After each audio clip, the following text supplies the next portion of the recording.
New week, new you. Tikukwazisei muranda waJehovha titi munofara here? Makasimba here. Tinofara. Shoko ranhasi rakamira sei? Shoko ranhasi tinoti usanonokere zvinhu zveupenyu. Tiri kuritora papi tifambe nadzo. Zvakanaka, thank you so much. Tiri kuritora pana Genesis 27. Rega nditangire pavhesi ya2. Tiri kuona panapa pane murandarume anonzi Isaac achembera. Saka akuda kuropafadza mwana wake wedangwe.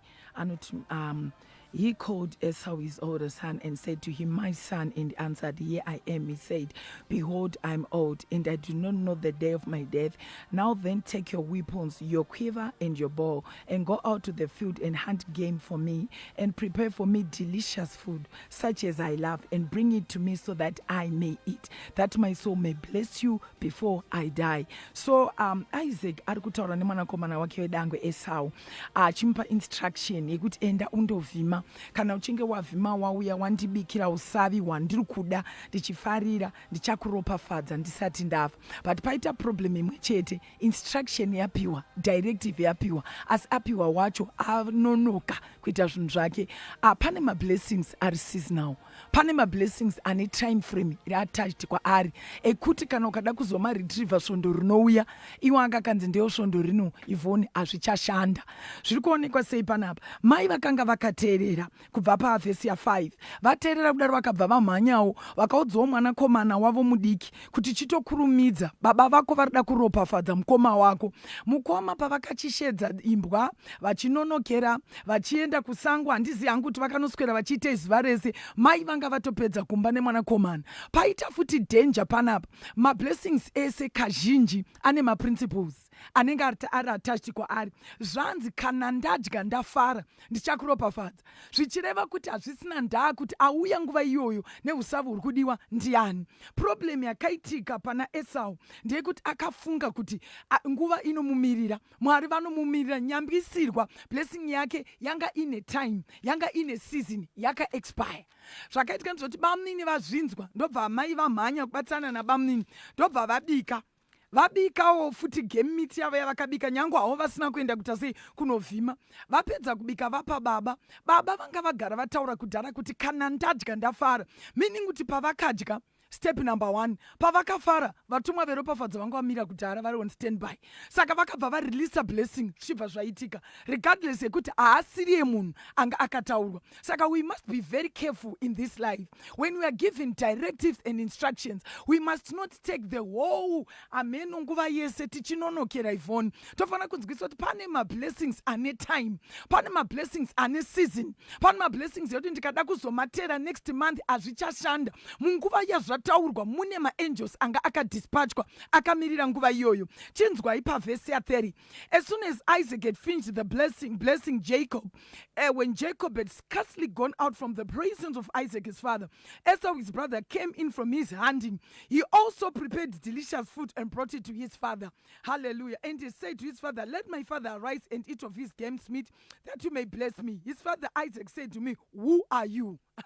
Who are you? He said, I'm your firstborn Esau. Then Isaac trembled very violently and said, "Who was it then that hunted game and brought it to me, and I ate it before you came, and I've blessed him? Yes, and he shall be blessed." Kureva kuti blessing yese yangaenda. Unozoverenga kumberi unoti mwana akademba akati, "Baba hamuna kusara nekadiki kana kai."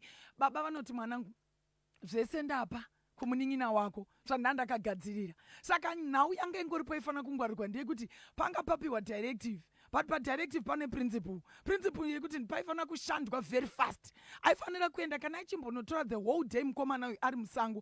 On this particular day aifanira kumhanya oenda unokasira kubika, ouya osvikoita zvinhu zvake chimbi kuti atore ropafadzo. Kune vanhu ivhoni vanononokera zvinhu zveupenyu, kune vanhu vane mutimo rinonzi procrastination, vanofunga kuti zvinhu zvese zvichavamirira paupenyu. Vanenge vakagara vakatarisa voudzwa kunzi kana mweya muchanototaura naye through kana mino matauriro anoitwa Mwari nemunhu kuti ita business, handichati ndoita ndigere zvangu, chati ndogotsvaga. Mwari vakatotaura neni, chati ndozviona, ndiye mwedzi 3 months, ndiye 3 months to 1 year. Mwari havangamirira izvozvo. Kune mumwe anongoti angonzwa business idea anoiti kachi, nyange yange isiri yake. Kune mumwe munhu anobva abvunza manhero ano kuti blessing inokwanisa kubiwa here. Zvakanaka stereki, yakabiwa iyo. nevari very fast. Munhu anotobirwa blessing kunguva iyoyo. Mwari vakangotsvaga munhu anoita chinhu ari kunzi achiita akanonoka, kaita munhu aita nemazvo zvikudiwa naMwari atenda neblessing. So ndo pane soko redu ranhasi kuti usanonokeri zvinhu zveupenyu. Hanzi unogona kutobirwa blessing yanga ine zita rako, unogona kutobirwa promotion, unogona kutobirwa marriage, unogona kuto imi. Nhasi Prophet Mawuya makatigadzirira. Thank you. Madescriptor maitora kunani? Ndaitora kuna Genesis 27. Hallelujah. Genesis 27 kubva pana 2. In fact kuti zviitire zvakanaka inoda kungoverengwa yese kani. Yese iri kungotaura nauyu manonokere mukomana uyu kunonoka kwake kuita zvinhu zvakadofanana naivhuni nekuti mumwe munhu audzwa pabasa kunzi itai muwedzere dzidzo dzenyu. Vamwe vari kuita masters, vamwe vari kuita maPhD, vamwe vari kutoita madegrees. Iye ane diploma akangogara handina katanga kuuya pano, tava nemakore tiri pano, tozozviona hedu papa yeprocrastination. Wanikwe paita munhu amhanya asvika azvinzwa amhanya nedzidzo nemabhuku, panongouya position obviously vanotanga kutora munhu ane criteria ravari kuda. Hapana kana Satani aripo. Now ndiye kuti usangotora zvinhu zvese sekuti zviri munguva yako. Yes, my blessings ane season. Inotozoda part 2 ndizvo but because toda kuti munyengetere tiri kupinda mwedzi munyowani, tipinda futi muvhiki idzva, asi tori new month nyuyo, ndizvozvo munyengetere tionekana nevateereri. Zvakanaka. Thank you so much.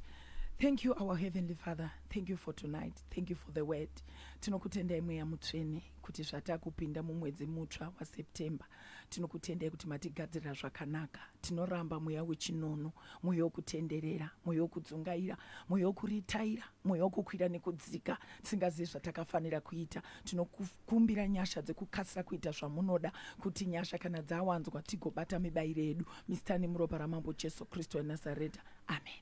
Amen. Vanoda kuconnecta naProfit vanokubata ipapo. Alright, vanoda kuconnecta nesu vanoendawo paFacebook page rakanzi Tekla Gutsa.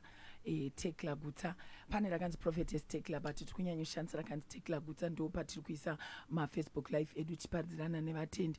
Uye vanogona kukumbirawo kuti tivaedhe kugroup ratinaro remaprayers panhamba dzinoti 0776 260 700 0776 260 700. Vanongonyora kuti link tovaisa ikoko kwatinenge tiisa maprayers daily. Tinotenda zvikuru Prophetess nekuya kwamaita. Tine chivimbo chekuti tichadzokera zvakare panyaya iyi nekuti nyaya yakasimba uye nyaya yakakosha. Maita basa Prophetess. Mazvita enyu.